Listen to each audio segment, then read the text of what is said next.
Mga kwento ng pag-ibig, kwento ng pag-asa at mga kwento ng buhay dito sa Barangay Love Stories. Love Stories. Ang wagas na pag-ibig ay walang katapusang pag-iibigan ng dalawang tao. Ngunit alam naman natin na ang lahat ay may hangganan dahil hindi habang buhay na sa atin ang ating buhay.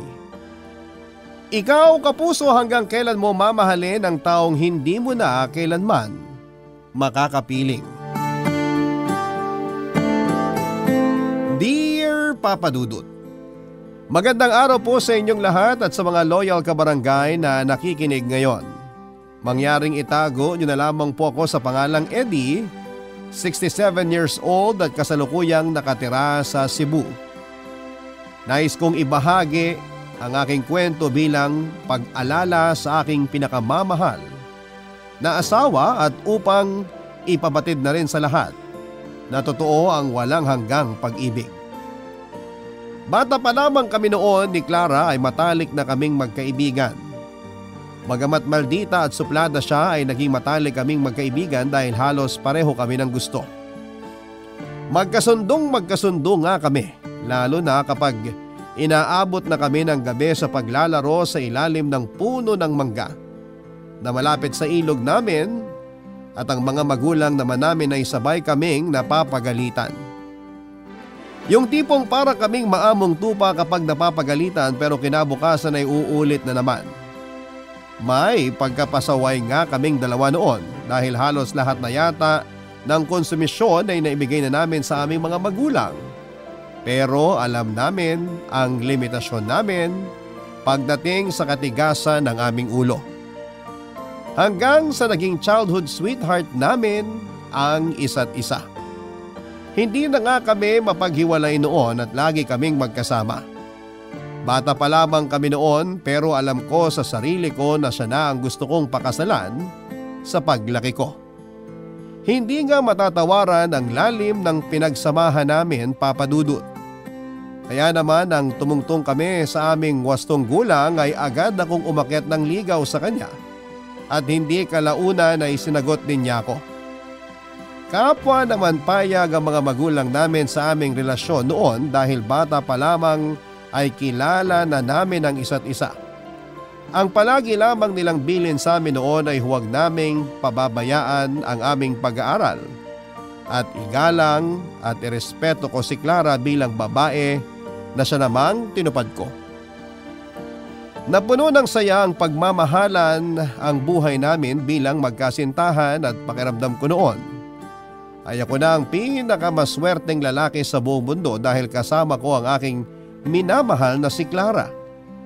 Pero dahil matanda ako ng 1 taon kay Clara ay nauna akong magkolehiyo. At dahil doon ay pansamantala muna naming kinailangang lumayo sa isa't isa. Sa Maynila kasi ako napiling pag-aralin ng mga magulang ko. Dahil mas mataas daw ang kalidad ng edukasyon kung doon ako mag-aaral at magtatapos. Bagamat malungkot kami pareho ni Clara ay inisip na lamang namin na para rin sa aming kinabukasan ang gagawin ko.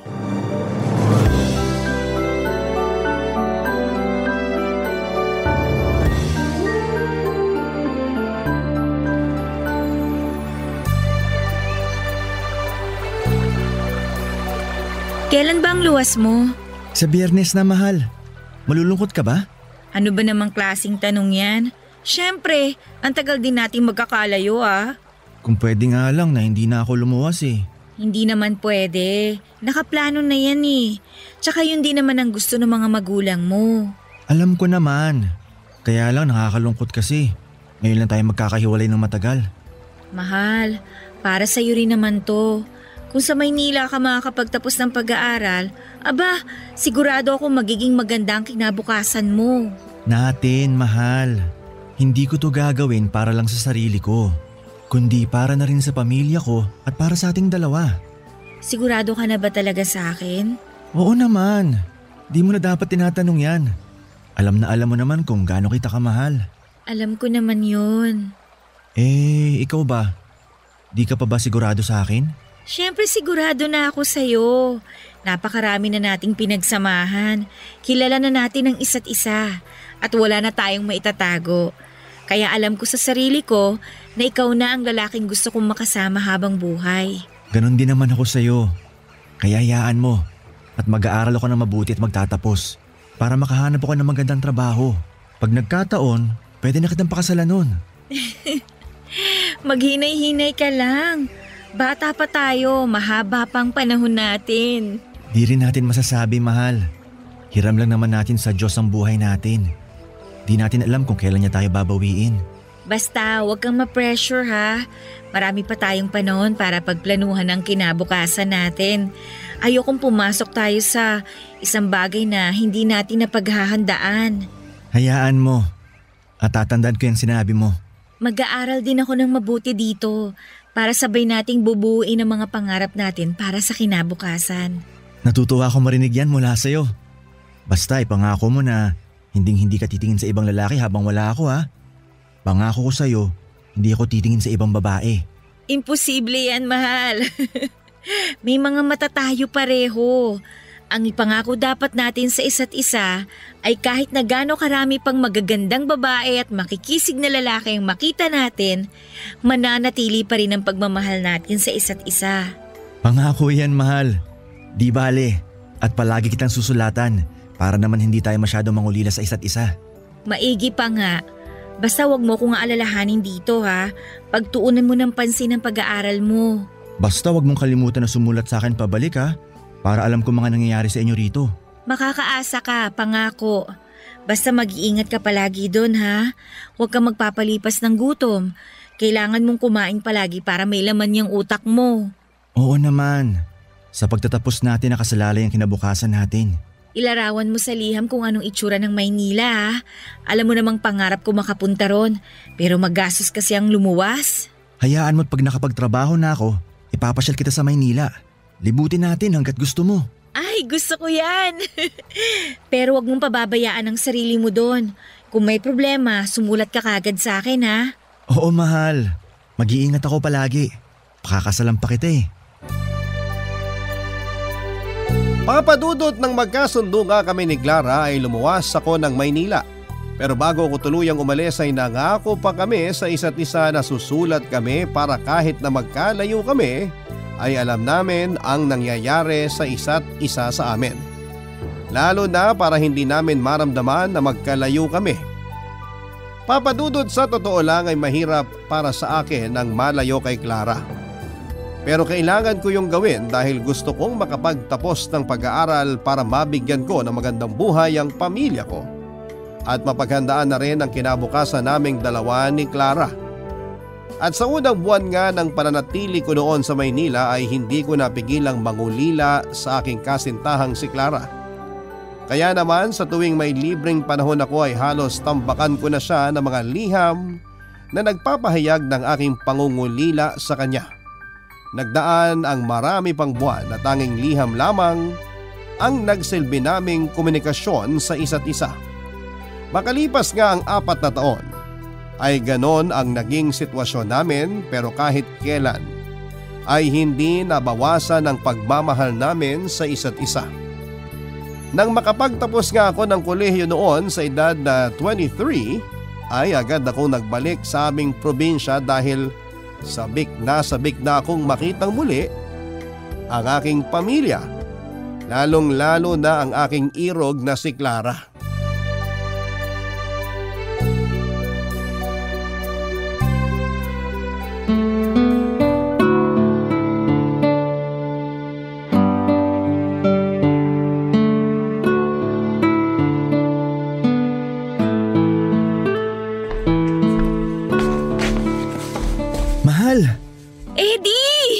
Nasabik ako ng husto na makita ka uli. Ako rin. Bakit hindi ka man lang nagpaabiso na uuwi ka pala? Sana nasalubong kita sa labas. Hindi na naman naabot sa oras ang liham ko sa'yo. Isa pa, gusto kitang sorpresahin. Nasurpresa mo nga ako. Kumusta ka naman? Inaalagaan mo ba ang sarili mo? Parang pumayat ka. Nahihirapan lang ako makatulog sa gabi. Bakit? Anong problema?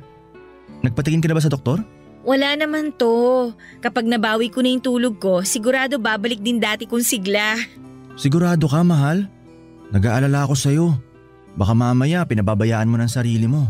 Huwag ka mag-alala, hindi ko pinababayaan ang sarili ko. Ay, siya nga pala. Kumusta naman ang balikbayan? Lalo kayatang kumisig dun ah. Binobola mo naman ako? Nagsasabi lang ako ng totoo. Baka nga mamaya may iba ka nang nagugustuhan dun eh. Malabong mangyari yan, mahal. Alam mo namang ikaw lang ang para sa akin. Di ko akalain na pagdududahan mo pa ako. Dapat yata pakasalan na kita ngayon eh. Oh, may problema ba, mahal? Bigla ka na tahimik. Wala, siguro ipagpaliban na muna natin ang pagpapakasal. Bata pa naman tayo eh. Hindi natin kailangan magmadali. Akala ko ba nagkasundo na tayo na magpapakasal? Umaatras ka ba? Hindi naman sa ganon. Gustong-gusto kong magpakasal sa'yo.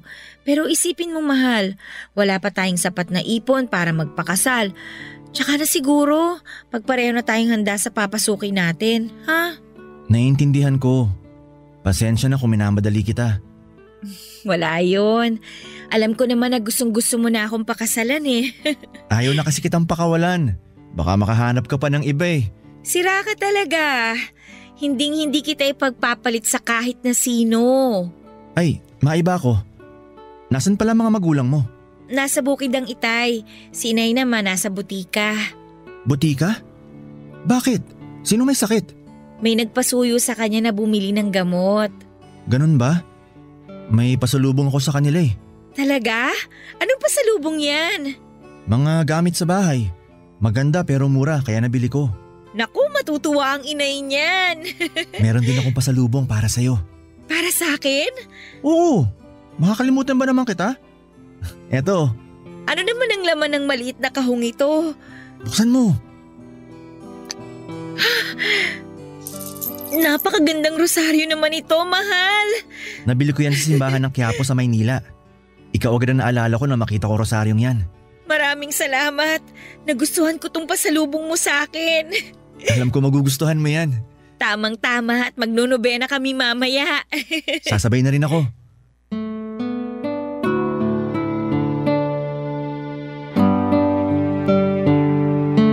Nakakatuwa na nagustuhan ni Clara ang simpleng regalo ko sa kanya at kinagabihan nga ay nag-novena kami. Sa 2 buwan nga ng pananatili ko sa aming probinsya ay sinulit namin ni Clara at binawi ang mga panahong hindi kami magkasama. Pero nakakalungkot lang dahil kailangan ko na naman siyang iwanan dahil natanggap ako sa trabahong napag-applyan ko noon sa Maynila. Kahit nga labag din sa loob ni Clara na magkalayo kaming muli ay hinayaan na lamang niya ako dahil ayaw niyang maging hadlang siya sa mga pangarap ko na magkaroon ng magandang buhay. Siya naman ay kailangan ding manatili sa probinsya dahil 1 taon na lamang din ay malapit na siyang magtapos ng pag-aaral. Naisip ko nga noon na dapat kong pagbutihin ang magiging trabaho ko para makaipon ng pera at mapakasalan ko na si Clara at naging ganun nga ulit ang aming sitwasyon. Na tanging palitan lamang ng mga liham ang siyang komunikasyon namin noon. At dahil nga papadudot may telepono na noon sa pinagtatrabahuan ko ay paminsan-minsan akong nakikigamit noon upang matawagan ang kalapit ng naming bahay sa probinsya na merong telepono at doon naman ay nakikigamit si Clara at nagbabayad na lamang para sa abala ng pakikipag-usap ko sa kanya sa long distance call, papadudot.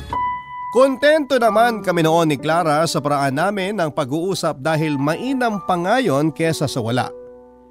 Pero makalipas ang halos kalahating taon ay naging madalang noon ang pag-uusap namin at pagpapalitan ng sulat ni Clara na siya namang ipinagtaka ko. Dahil kilala ko siya at hindi siya papayag na hindi man lamang kami makapag-usap kahit na isang araw. Pero hindi ko naman napigil ang sarili ko noon na mag-isip na baka nagsawa na siya at nagulat na lamang ako nang makatanggap ako ng liham mula kay Clara. Pero labis kong pinagtaka dahil hindi yon sulat kamay niya. Nagsimula akong kutuban ng hindi maganda noon kaya naman nang magkaroon ng pagkakataon ay agad akong umuwi ng Cebu upang maalis ang aking mga agam-agam. Pero ganoon na lamang ang aking pagkabigla, Papa Dudut, nang makita ang aking pinakamamahal na si Clara na nakaratay sa kanyang kama at hinang-hinana, Papa Dudut.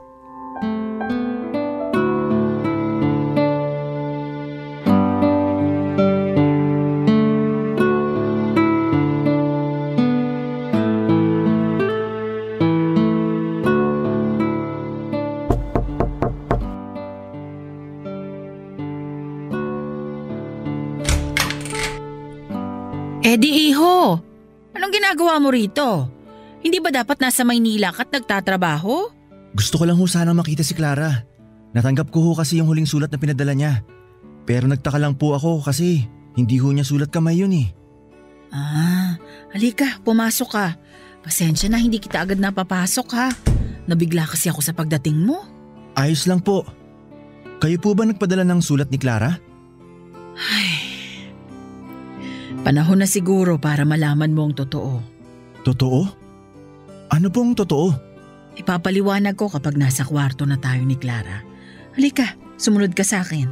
Salamat po.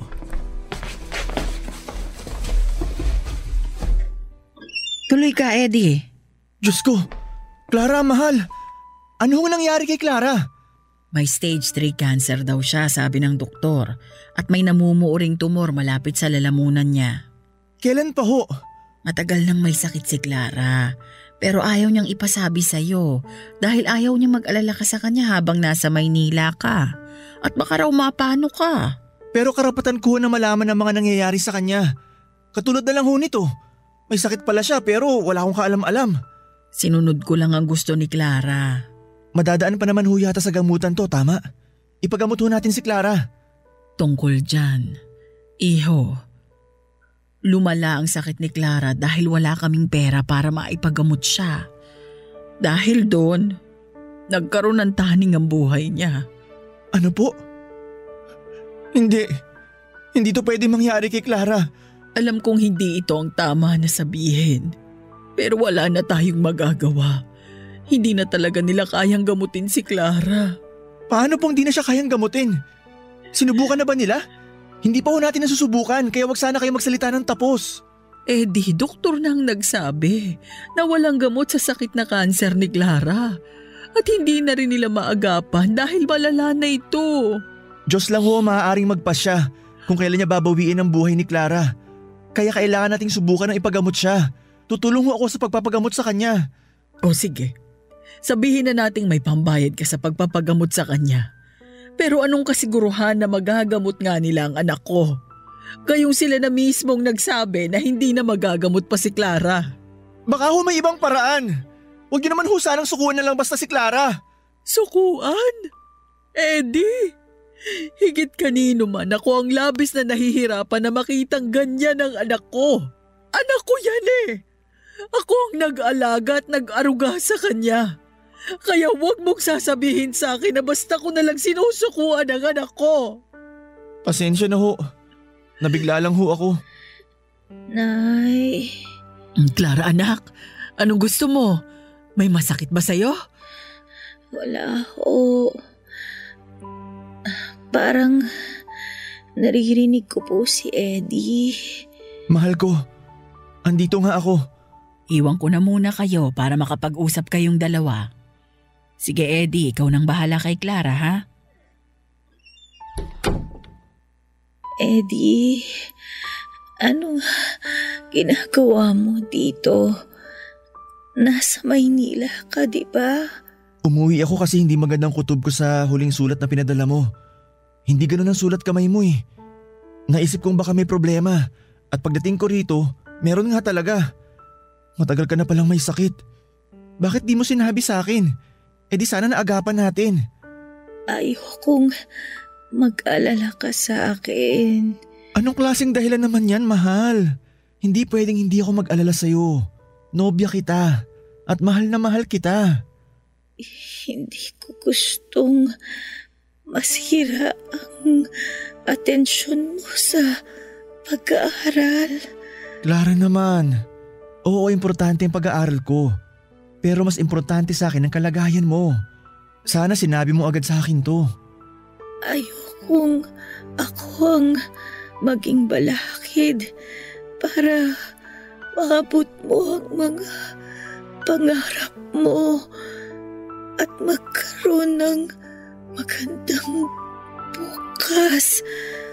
Gusto mo bang makonsensya ako dahil ako ang naging dahilan ng pagkasira ng pag-aaral mo? Hindi naman sa ganon, mahal.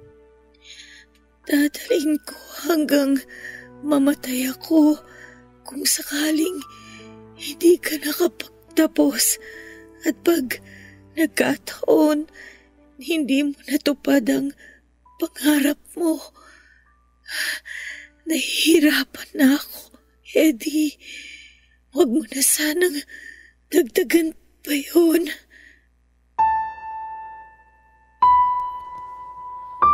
Papadudot dahil nga sa kalagayan noon ni Clara ay mas pinili ko na lamang na manatili sa Cebu para bantayan at alagaan siya.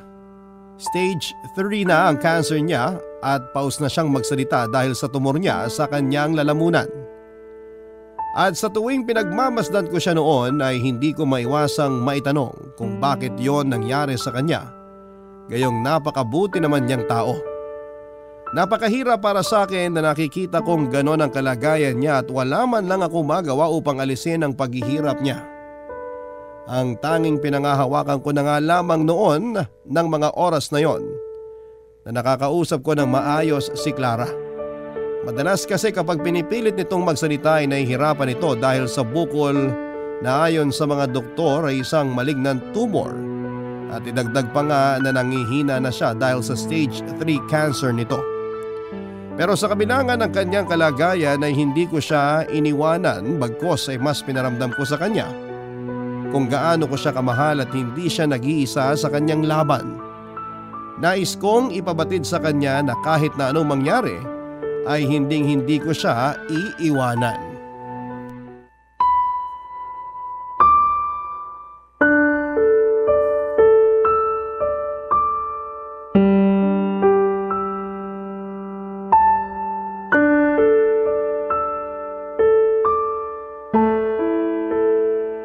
Mahal? Ano yun, mahal? Hindi ka pa ba napapagod sa pag-aalaga sa akin? Siyempre hindi. Bakit naman ako mapapagod? Katulad ng pagmamahal ko sa'yo, hindi ako mapapagod. Malapit na rin naman akong mawala.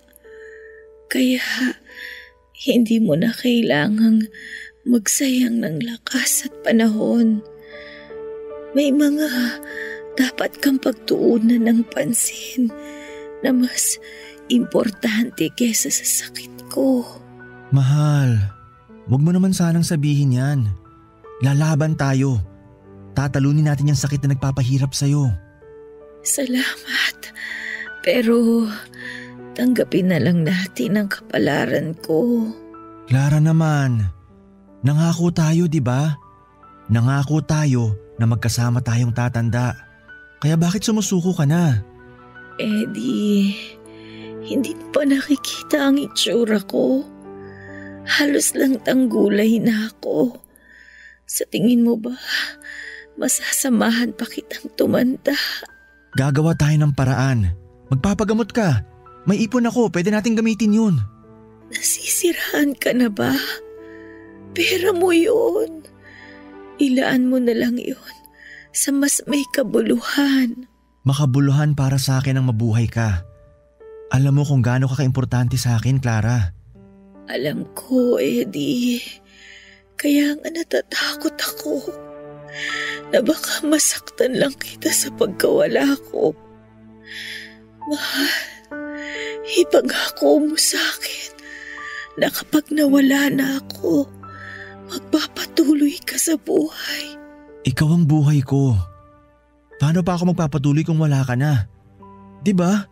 Bubuo pa tayo ng sarili nating pamilya? Hindi mo ba nakikita? Wala kang kinabukasan sa akin, Eddie. Mahal, wag mo naman sabihin yan. Alam mong wala akong ibang babaeng minamahal kundi ikaw lang. Ikaw ang kinabukasan ko. Di ko nakikita ang sarili ko na hindi ikaw ang kasama. Pero may taning na ang buhay ko. Wala na tayong pag-asa na magsama ng matagal. Baka bukas makalawa, wala na ako. Utang na loob, Clara. Ganun lang ba kadali para sa iyong sabihin sa akin yan? Minumulat lang kita sa katotohanan. Hindi ko hawak ang oras at buhay ko. Baka nga mamaya lang, malagutan na ako ng hininga. Mahal naman. Asan yung Clara na positibo at matindi ang pananalig sa Diyos? Bakit parang pinanghihinaan ka ng loob? Pagod na kasi ako, mahal. Hirap na ako. Mahal, nandito lang ako. Hindi kita pababayaan. Hindi kita iiwan. Habang buhay kitang mamahalin. Ipinapangako ko sa iyo yan. Hindi, mahal. Ayokong alisin sa iyo yung karapatan mong magmahal ulit.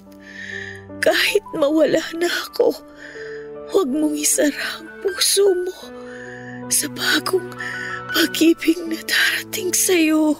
Wala na akong ibang mamahalin kundi ikaw lang. Kaya pakiusap lang. Huwag mo naman ako ipagtabuyan ng ganito. Hindi kita pinagtatabuyan. Pero ito ang realidad natin.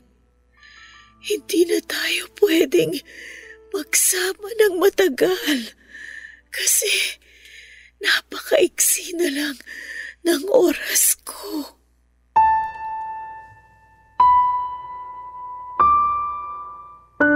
Papadudot na mulat ako sa katotohanan sa mga sinabi ni Clara sa akin. Doon ko napagtanto na hindi lang ako nananaginip ng masama, na totoo lahat ng nangyayari ng panahon na yon. At sa paglipas nga ng mga araw at buwan ay lumala ang karamdaman ni Clara na tila dumudurog sa aking puso.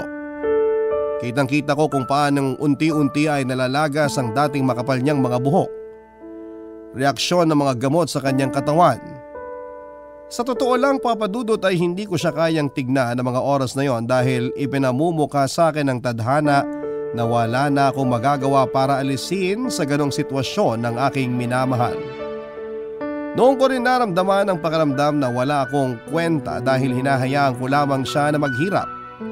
Kung maaari ko lamang sanang angkinin lahat ng sakit na nararamdaman niya ay ginawa ko na. Ganon ko siya kamahal, Papadudot, na kung magagawa ko lang ay angkinin ko ang sakit para hindi na siya mahirapan pa. Naisip kong hindi bali nang ako ang mahirapan, huwag lamang siya, Papadudot. Hindi ko nga naiwasang humanga kay Clara dahil sa kabila ng kanyang karamdaman ay nanatili siyang positibo ang pananaw sa buhay. Kahit nga unti-unti na siyang nakakalbo ay hindi siya nagreklamo sa kanyang itsura. Sinabi niya rin sa akin na tanggap na niya ang kanyang kapalaran, taliwas naman sa akin. Hindi ko naiwasang questionin ang nasa itaas dahil sa pagsubok na ibinigay niya kay Clara. Pakiramdam ko ay hindi siya makatarungan dahil sa dinami-rami ng masasamang tao sa mundo ay napakabuting tao pa na tulad ni Clara ang naging biktima ng ganong sitwasyon. Isipin ko pa lamang na mawawala ng pinakamamahal ko sa akin ay para na akong pinapatay. At kung maaari lamang ay susundan ko siya hanggang sa kabilang buhay, Papadudot. Papadudot, makadiyos akong tao, pero dahil sa nangyari ay pakiramdam ko na unti-unting humihina ang pananampalataya ko sa kanya ng mga panahong yon. Nagdasal ako ng nagdasal na sana ay pagalingin niya si Clara pero hindi niya ako pinakinggan. Ngunit sadya talagang napakabuti ni Clara at hindi niya hinayaang tuluyang masira ang aking pananampalataya. Pilit niyang ipinaintindi sa akin noon na ang lahat ng ginagawa ng Diyos ay may dahilan, pero itinanong ko sa aking sarili kung ano nga ba ang dahilan niya. Dahil nga sa matindiring pananampalataya ni Clara sa Diyos ay sinabi niya sa akin na hindi ko kailangang pagdudahan ang pagmamahal ng Diyos sa amin. Isipin ko lang daw kung paano kami nabuhay sa mundong nilikha ng Diyos. Sa paglipas pa nga ng mga araw ay ramdam ko ang unti-unting pagbigay ng lakas ni Clara. Alam ko na anumang oras ay mawawala na siya sa akin, kaya naman pinilit ko ang aking sarili na hanggang doon na lamang kami magsasama. At dahil nga sa labis kong pagmamahal sa kanya ay binuo ko na sa aking sarili ang pangakong hindi ako magmamahal ng iba kapag tuluyan na siyang binawi ng Diyos sa akin. Nang mga oras din na yon ay naisip kong gusto kong pakasalan si Clara bago siya mawala sa akin. Kaya naman nang dalawin ko siya sa kanila ay binuksan ko na ang paksa tungkol sa plano kong pakasalan siya, Papa Dudut.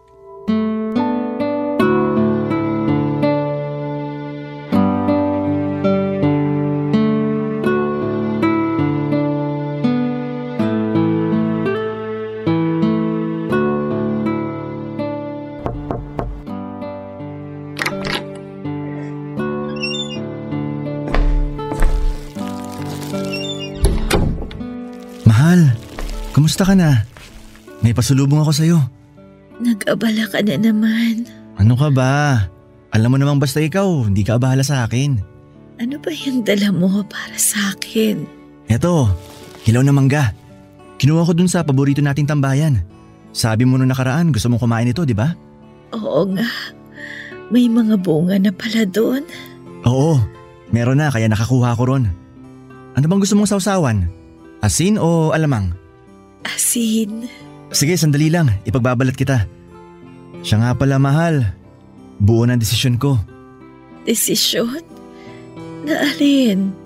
Na pakasalan ka. Napag-usapan na natin to, di ba? Walang kasal na magaganap. Hindi kita itatali sa naghihingalong katawan na to. Naghihingalo o hindi, Clara, ikaw lang ang babaeng gusto kong pakasalan.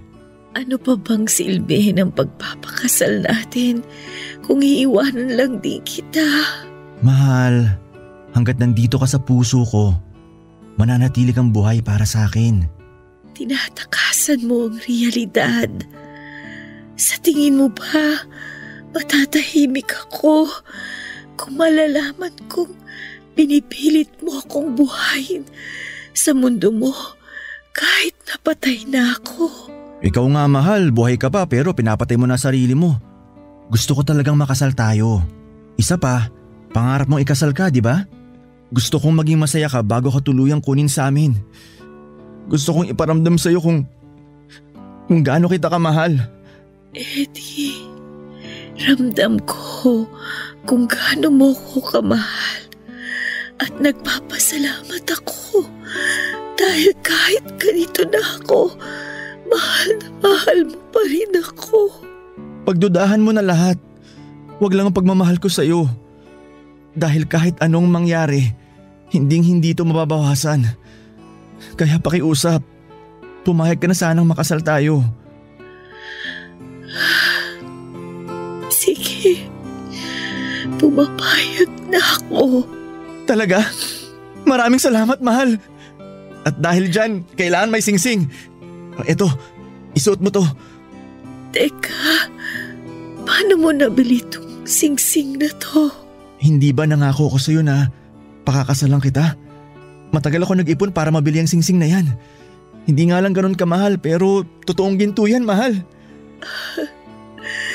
Kahit peke lang yan, mahal. Napatawa rin kita. Ang tagal na rin mula nung huli ko nasilayan ang mga ngiti sa labi mo. Masaya lang ako sa pagmamahal na binibigay mo sa akin. Talagang nag-abala ka pang bumili ng singsing. Oo naman. Simbolo yan ng walang hanggang pagmamahal ko sa'yo. Mahal na mahal din kita. Kaso, pasensya ka na ha? Kasi maaga kitang maiiwan. Ayos lang, mahal. Alam ko naman magkakasama din tayo sa kabilang buhay.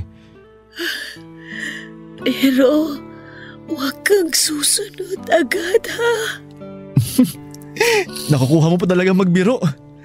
Ayoko naman kasing puro sakit at lungkot ang baunin ko kapag nawala na ako.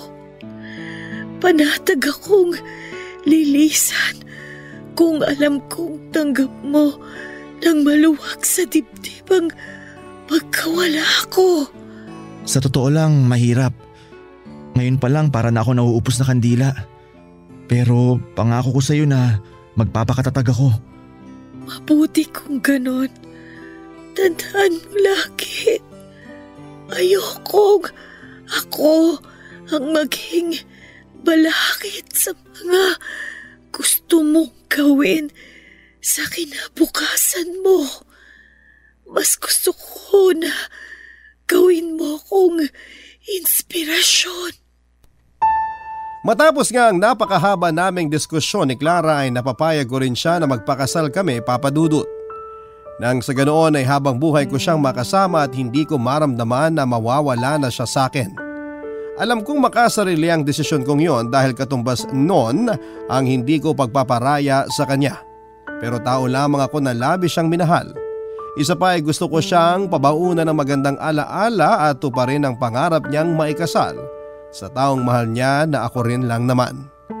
Gusto kong baunin niya sa kabilang buhay ang tamis at saya ng pagiging mag-asawa namin kahit na sa maikling panahon lamang.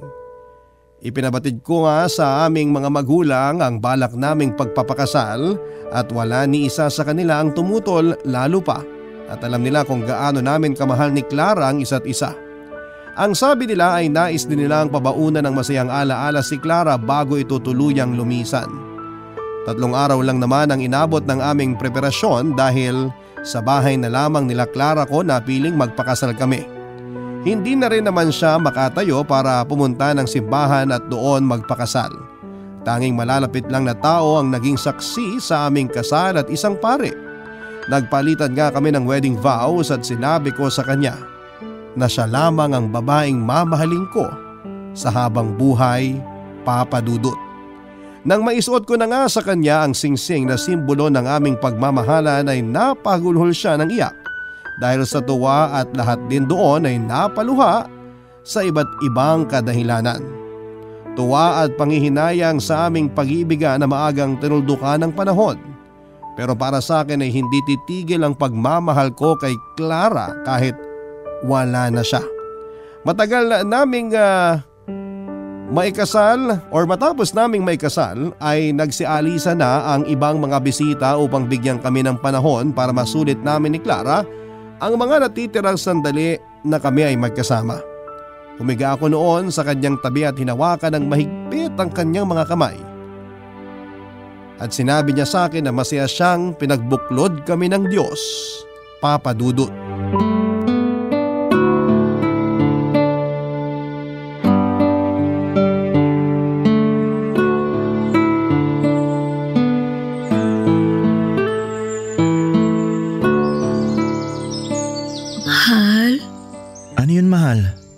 Makasarili ba ako kung sasabihin kong napakasaya ko na naikasal na tayo?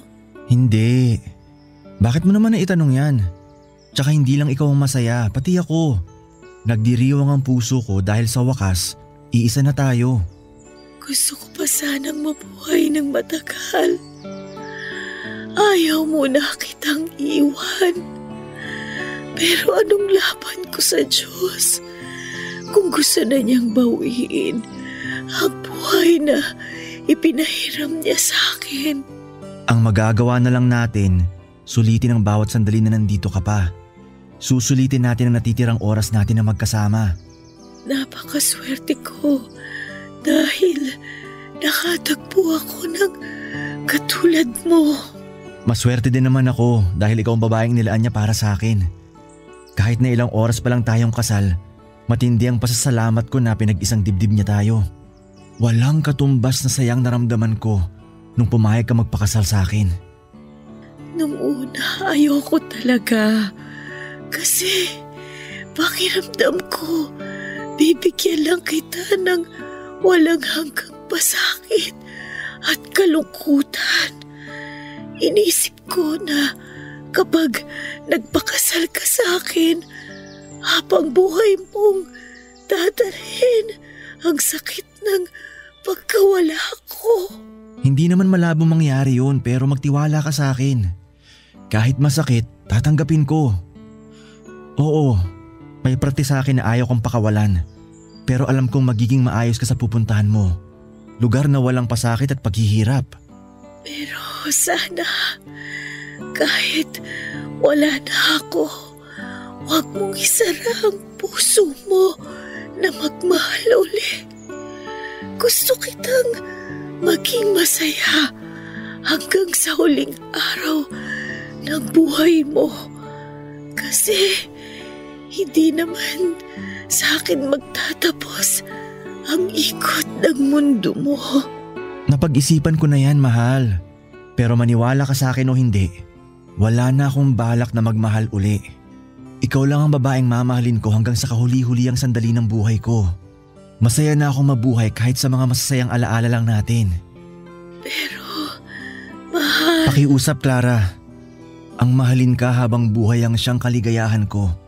At kontento na ako na ikaw lang ang minamahal ko. Anong kabutihan ba ang nagawa ko at biniyayaan ako ng Diyos ng isang lalaking katulad mo? Basta lagi mong tatandaan na wagas ang pagmamahal ko sa'yo. Mahal na mahal kita. Mahal na mahal din kita. Mahal. Salamat nga pala at pinagbigyan mo ko na puntahan natin tong puno na tinatambayan natin noon.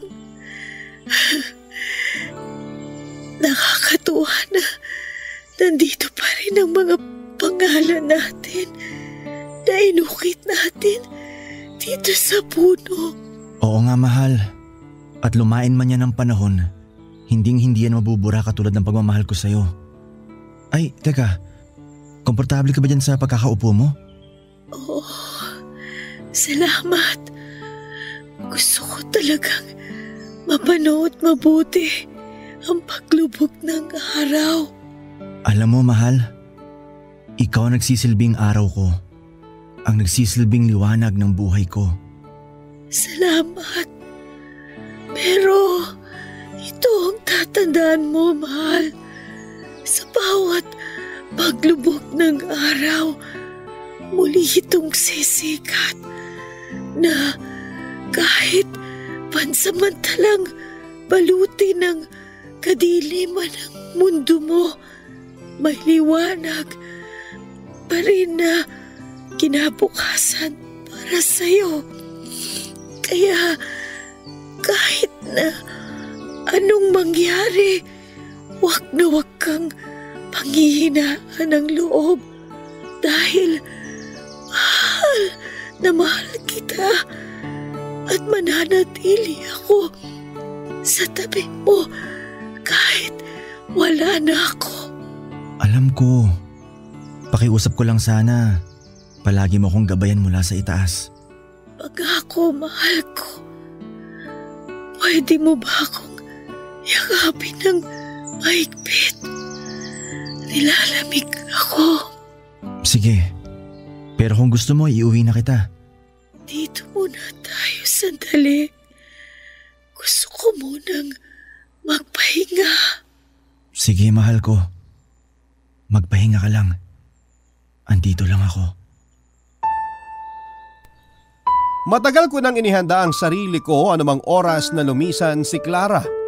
Pero nang makita ko kung paano niyang ibinikit ang kanyang mga mata na tila natutulog matapos ang bitin ng mga katagang yon, ay agad akong napahagulhol habang yakap ko siya sa aking mga bisig at nakita ko kung paanong walang buhay na lumaylay ang kanyang mga kamay.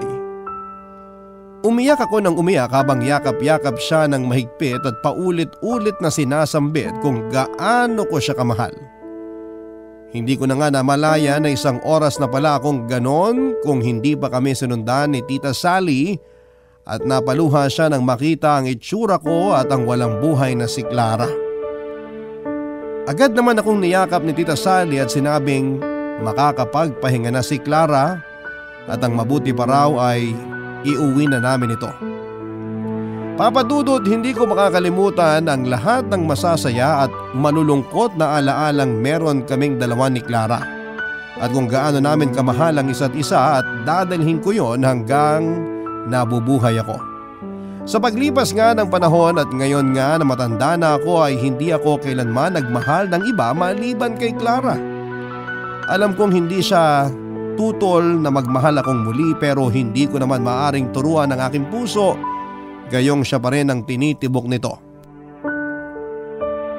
Bagamat tumanda ako ng walang katuwang sa buhay at walang anak ay masasabi ko namang masaya ako.